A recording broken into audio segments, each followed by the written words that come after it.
Sir ये जो हम लोग डिस्कस कर रहे थे अभी, मतलब कि 2 गैप हैं, 3 लेयर हैं और 1 अप्रोच है, तो इसको अगर समराइज करना है तो किस तरीके से आप करेंगे? तो बेसिकली क्या है ना, फाइनेंशियल फ्रीडम का जो ढांचा है, भले बहुत सारे लोग फाइनेंशियल फ्रीडम के ऊपर बात करते हैं, बट जो भी बात होती है ना सब थियोरेटिकल है। क्योंकि प्रैक्टिकली अगर आप रियलिटी में जाओ, कस्टमर के इंडिविजुअल जब मतलब एक मैक्रो लेवल पे हम बोलते हैं ना, एक थियोरी बहुत अच्छी लगती है, बट एक्चुअली जब आप लोगों के ज़िंदगी में अगर जाते हो तो वहाँ पर आप अगर देखेंगे तो बिहेवियर जो है ये पूरा थियोरी को कैंसिल कर देता है। तो इसलिए हमको क्या करना पड़ेगा, बिहेवियर के बारे में कोई सोचता ही नहीं है। मतलब जो एंड इंसान है जो एक्चुअली ये कर रहा है उसका बिहेवियर से बहुत कुछ डिपेंड है। तो आप थियोरी भले कितना भी बनाओ, और थियोरी राइट है, कोई उसमें रॉन्ग नहीं है, बट मैं ये कहता हूँ कि जब आप कस्टमर को उसमें लाएंगे, जब उनका बिहेवियर को अगर आप रिसर्च करेंगे तो आप देखते हैं कि ये पूरा थियोरी है। तो ये थियोरी में प्रैक्टिकल में इसको अगर इम्प्लीमेंट करना है तो आपने जैसा बताया ये 2 गैप्स, 3 लेयर और 1 एसेट एलोकेशन का स्ट्रक्चर, ये 3 चीज़ों के ऊपर जब आप फाइनेंशियल फ्रीडम बनाते हो ये प्रैक्टिकल होता है, जिसको हम प्रैक्टिस मैनेजमेंट बोलते हैं। तो 2 गैप क्या है, प्रेजेंट गैप है, फ्यूचर गैप है। प्रेजेंट गैप मतलब इनकेस अगर डेथ हो गया तो कितना कॉर्पस का गैप है, फ्यूचर गैप मतलब रिटायरमेंट हो गया तो कितना गैप है। तो ये 2 गैप कैलकुलेट करना और समझना और क्लाइंट को समझाना बहुत ज़रूरी है। फिर हमारा 3 लेयर है। 3 लेयर में हम क्या बात करते हैं, ग्रोथ की बात करते हैं, हाई रिटर्न की बात करते हैं, ग्रोथ। दूसरा हम स्टेबिलिटी की बात करते हैं। स्टेबिलिटी मतलब बीच में कुछ भी अगर तूफान आ गया तो भी हमारा जो नैया है वो मतलब जाते रहनी चाहिए। और थर्ड है प्रोटेक्शन। प्रोटेक्शन मतलब अगर कुछ अकस्मात हो जाता है तो वो भी। तो ये 3 जो लेयर है हमारे, ये 3 लेयर बहुत इंपॉर्टेंट। अच्छा, ये 3 लेयर किसके ऊपर, किसके बिना पे बनाए हैं, एसेट एलोकेशन का मॉडल पोर्टफोलियो थियरी के ऊपर। कि मॉडल पोर्टफोलियो थियरी क्या बोलता है बेसिकली, कि आप अलग अलग एसेट क्लास में जब करेंगे तो उसका रिलेटिव मूवमेंट में वो आपको कॉस्ट एवरेजिंग इफेक्ट मिलता है। तो एसेट एलोकेशन का ढांचा क्या है, स्ट्रक्चर क्या है, सिंपल स्ट्रक्चर ये है कि आपको 30% जो है वो आपको स्टेबिलिटी मतलब इंश्योरेंस एंडाउमेंट वाला पॉलिसी आपको करना चाहिए। आपको डेट म्यूचुअल फंड में नहीं इन्वेस्ट करना चाहिए डेट पार्ट के लिए, बिकॉज वो डेंजरस है। जैसे मैंने IL&FS का बताया, वोडाफोन का बताया, 81 बॉन्ड जो है यस बैंक का, वो सब पूरा वाइप ऑफ हो गया। तो हमको कॉर्पोरेट फाइनेंस या मतलब म्यूचुअल फंड का जो डेट है वो बिल्कुल मतलब उसमें कोई क्या भरोसे वाली बात नहीं है। बहुत सारा ऐसा सिचुएशन हुआ है। बट आप एक इंश्योरेंस प्रोडक्ट वहाँ आप जब डाल देते हो तो उसमें एक्चुअल स्टेबिलिटी आता है। म्यूचुअल फंड के डेट में आपको स्टेबिलिटी नहीं मिलती है। तो एक स्टेबिलिटी उधर आ गया 30%। फिर आपने क्या किया, आपका जो इक्विटी है, जो ग्रोथ है, ग्रोथ के लिए आपको डेफिनेटली 65, 66, 67% आपको करना चाहिए। और प्रोटेक्शन के लिए 3% आराम से 3% में, कम में 2.5% में आपका प्रोटेक्शन हो जाता है। तो जैसे बोर्ड की बात की थी मैं, तो वैसे ही यहाँ पर सेल भी होना चाहिए जो 65% है, ओके, हल भी होना चाहिए जो 30% है, और जो प्रोटेक्शन है, लाइफ जैकेट है, वो भी 2-3% उसका होना चाहिए। ऐसा करके हमको प्रॉपर फाइनेंशियल फ्रीडम जो है उसका प्रैक्टिकल एप्लीकेशन के लिए ये बहुत इंपॉर्टेंट, जिसमें हम बिहेवियर को बीच में लाते ही नहीं है। बिहेवियर भले कुछ भी हो, बट ये ढांचा रहेगा तो आपका ऑटोमेटिक आपका मतलब गोल अचीव हो जाएगा। ओके।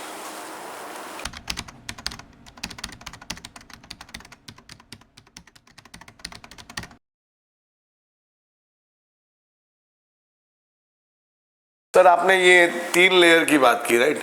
तो 2 ही लेयर रखे तो मतलब जैसा CFP वाले बोलते हैं टर्म प्लस म्यूचुअल फंड। हाँ, तो ये 2 ही रखेंगे। तो मैं बोला ना, थियोरेटिकली राइट है, लॉजिकली राइट है।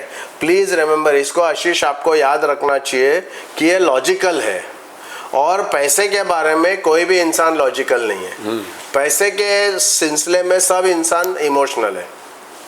तो आप लॉजिक उसको अगर बनाते हैं तो ये थियोरेटिकल है। तो 2 लेयर जो लोग कहते हैं ना, ये इन्होंने कस्टमर का जो डिसिप्लिन या इनडिसिप्लिन या बिहेवियर को मद्देनजर नहीं रखा है। समझने के लिए, सुनने के लिए, और ऐसा ही है कि हाँ यार ये तो एकदम डासू चीज़ है, किसको भी लगेगा। तो बट क्या है, मैं क्या सोचता हूँ ना, ग्रोथ है ना, इससे आपका फ्यूचर कॉर्पस बन रहा है, ज़रूरी है। और मैं बोला 65-67% आपका उसमें होना चाहिए। ग्रोथ से आपका फ्यूचर गैप प्रोटेक्शन से आपका प्रेजेंट गैप बनता है, प्रोटेक्शन से आपका प्रेजेंट गैप बनता है। बट प्रेजेंट गैप और फ्यूचर गैप के बीच में समय है, बहुत बड़ा समय है। ये समय में बैलेंस देने के लिए हमारा स्टेबिलिटी है। जो हम स्टेबल प्रोडक्ट की बात करते हैं वो आपको ये यहाँ प्रेजेंट गैप से फ्यूचर गैप तक जाते जाते जो आपका तूफान बीच में लाइफ में आने वाला है उसको बैलेंसिंग करने के लिए, उसको स्थिर रखने के लिए हमारे पास स्टेबिलिटी होनी बहुत ज़रूरी है। जो एक लॉक्ड प्रोडक्ट वहाँ होना चाहिए, जो डेट होगा, मतलब एसेट एलोकेशन में डेट होगा और लॉक्ड भी होगा। राइट।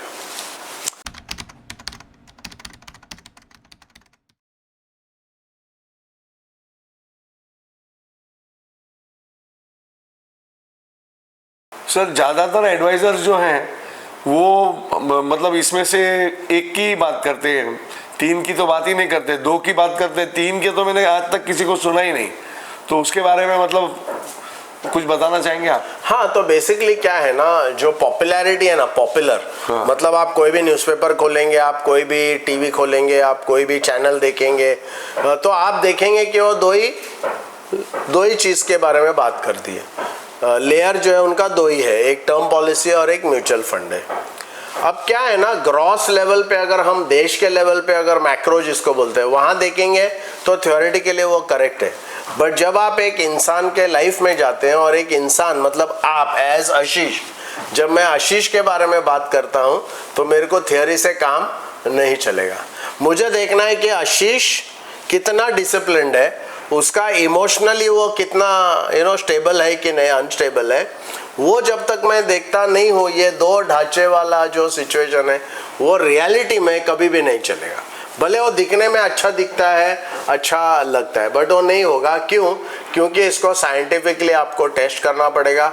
आपके इंडिविजुअल लाइफ में मुझे देखना पड़ेगा कि आप कितने डिसिप्लिन्ड हैं। अगर आप बहुत हाईली डिसिप्लिन्ड है, मतलब मार्केट ऊपर जाए नीचे जाए कुछ भी आपको डिस्टर्ब नहीं होता है, आप जैसा है वैसे एकदम स्थिर रहते हैं, तो मेरे को दो वाला सिस्टम में मेरे को दो लेयर में मुझे प्रॉब्लम नहीं है।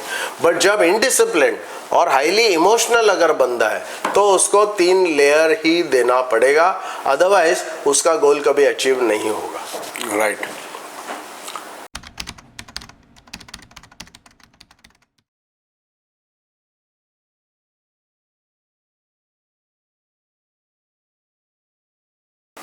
तो सर इसका मतलब ये कि एक प्रोफेशनल एडवाइज़र अगर किसी को बनना है तो उसको ये तीनों के बारे में बात करनी चाहिए, उसको स्ट्रक्चर के बारे में बात करनी चाहिए, बिहेवियर के बारे में बात करनी चाहिए, डिसिप्लिन के बारे में बात करनी चाहिए और गैप डायग्नोसिस की बात करनी चाहिए। Then he is giving a professional service. तो हाँ, वही मतलब प्रोफेशनल अगर एडवाइज़र है ना, वो पॉपुलैरिटी से जाना नहीं चाहिए, बिकॉज अल्टीमेटली वो कोई एक्स क्लाइंट से डील कर रहा है और वो क्लाइंट मतलब बोलते हैं ना फ्लैश एंड ब्लड है, वो रियलिटी है उसके सामने। तो तुम ये जो बड़ा लंबा चौड़ा जो एक पॉपुलैरिटी बिलीव जो बना जाता है वो उस आदमी के लाइफ में आप इम्प्लीमेंट नहीं कर सकते। मोटा लेवल पे अच्छा दिखता है, बट इंडिविजुअल पे जब हम आते हैं ना तो उस इंसान का एक्चुअल डिसिप्लिन क्या है। तो ये 3 चीज़ जो है ना, एलोकेशन का साइंस यूज़ करना बहुत ज़रूरी है। मतलब जैसे मैंने बोला ये 3 लेयर एलोकेशन है, आपका प्रोटेक्शन का एक लेयर है, आपका स्टेबिलिटी का और लॉक इन का एक ये है, और आपका लिक्विडिटी वाला, इक्विटी वाला, ग्रोथ वाला है। ये तीनों चीज़ को आपको करना चाहिए। ये तीनों चीज़ करने से आपका बिहेवियरल डिसिप्लिन ऑटोमेटिकली आ जाता है। मतलब एटलीस्ट आप 30% डिसिप्लिन हो, तो कुछ पैमाने में आपका डिसिप्लिन रहेगा, बड़े पैमाने में आपका लिक्विडिटी होगा और आपका प्रोटेक्शन भी होगा। जब ये तीनों चीज़ गैप के साथ हम जोड़ देते हैं, क्योंकि गैप कैलकुलेट कर, पहला तो गोल के लिए गैप कैलकुलेट करना, तो जब ये सब चीज़ हम लोग जोड़ देते हैं तो आप देखेंगे इसका सबसे बेस्ट जो है वो कस्टमर का लॉन्ग टर्म बेनिफिट हो जाता है, एडवाइज़र का भी लॉन्ग टर्म बेनिफिट उसमें ज़रूर होता है। सर अभी मैं बहुत सारे मतलब अपने इंश्योरेंस एजेंट्स को मिला, तो वो लोग म्यूचुअल फंड कर रहे हैं, इंश्योरेंस भी नहीं कर रहे हैं। तो मतलब वो तो एक ही लेयर की बात कर रहे हैं, दूसरा लेयर उन्होंने छोड़ दिया है। 3 लेयर तो उनके लिए मतलब मालूम ही नहीं है उनको। हाँ, तो हाँ, उनके लिए आपकी क्या एडवाइस रहेगी? नहीं, बेसिकली क्या है ना, उसका मतलब ये है कि उसमें कस्टमर भी लूज होता है और एजेंट का भी लॉस होता है। राइट, दोनों का लॉस होगा। Right, thank you.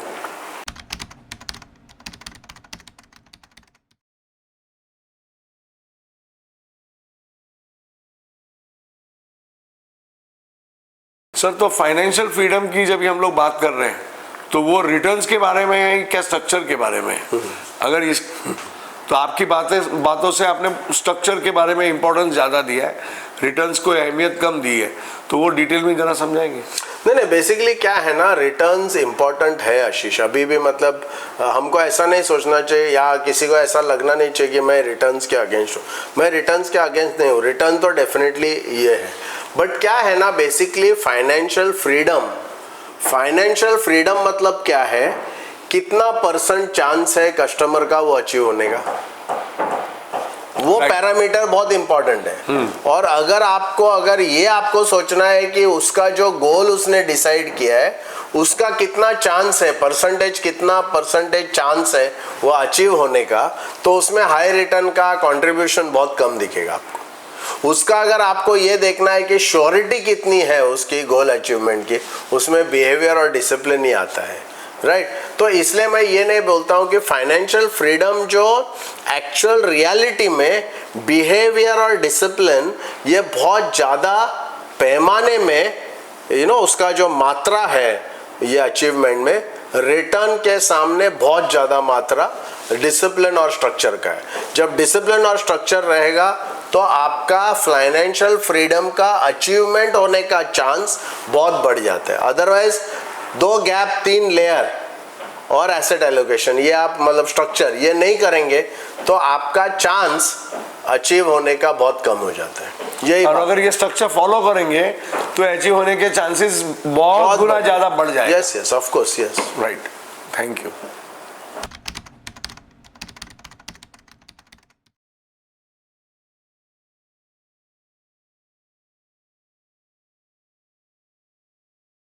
Sir, financial advisers जो हैं मार्केट में वो प्रोडक्ट बेच रहे हैं या फाइनेंशियल फ्रीडम का डिज़ाइन का स्ट्रक्चर बेच रहे हैं? देखो आशीष, अगर आप मतलब वेरी सिंपल है, इसका आंसर का क्वेश्चन वेरी सिंपल है। आपने जैसा बोला, आप जो बात बहुत सारे लोगों से बात आपने किया और वो लोग सिर्फ म्यूचुअल फंड की बात करते हैं, कस्टमर भी चाहते हैं, वो लोग को भी अच्छा लगता है, सब कुछ ठीक है, easy to sell. But primarily मुझे क्या लगता है ना कि अगर आप प्रोडक्ट बेच रहे हैं और आपको कुछ पड़ा नहीं है, कस्टमर का फाइनेंशियल फ्रीडम और आपका खुद का फाइनेंशियल फ्रीडम में आपको बिल्कुल इंटरेस्ट नहीं है, तो देन इट्स ऑल राइट, मेरे को कोई प्रॉब्लम नहीं है, आप करो, आप प्रोडक्ट बेचते रहो, म्यूचुअल फंड बेचते रहो, कोई प्रॉब्लम। बट मुझे ये लगता है कि अगर आप कस्टमर का फाइनेंशियल फ्रीडम और खुद का फाइनेंशियल फ्रीडम अगर डिज़ाइन कर रहे हो तो आपको कोई सवाल ही नहीं है कि आपको ये 2 गैप 3 लेयर और स्ट्रक्चर ये आपको करना ही करना पड़ेगा, बिकॉज अदरवाइज आपको कोई भी हिसाब से आपका फाइनेंशियल फ्रीडम और कस्टमर का फाइनेंशियल फ्रीडम के लिए बहुत धोखादायक है। ओके, मे भी आपको लगता रहेगा उसको मैं म्यूचुअल फंड देने से उसको रिटर्न हाई मिलता है, ऐसा बहुत सारे लोगों ने मुझे बोला है, बट वैसा नहीं होता है। और मुझे लगता है कि अगर कोई ऐसा कर रहा है तो वो कस्टमर के हित में काम नहीं कर रहा है, क्योंकि कस्टमर के हित में काम करना है तो उसको 2 गैप 3 लेयर और एक स्ट्रक्चर के ऊपर ही बात करना पड़ेगा, विच इज़ वेरी इंपॉर्टेंट। तो ही उसको मैं फाइनेंशियल फ्रीडम डिज़ाइन बोलूँगा। और इसमें सबसे अहम बात यह है कि जब आप ये 2 गैप 3 लेयर और एक स्ट्रक्चर पे काम करेंगे तो कस्टमर का फाइनेंशियल फ्रीडम होने की जो संभावना है वो बहुत % बढ़ जाती है। That's the only difference.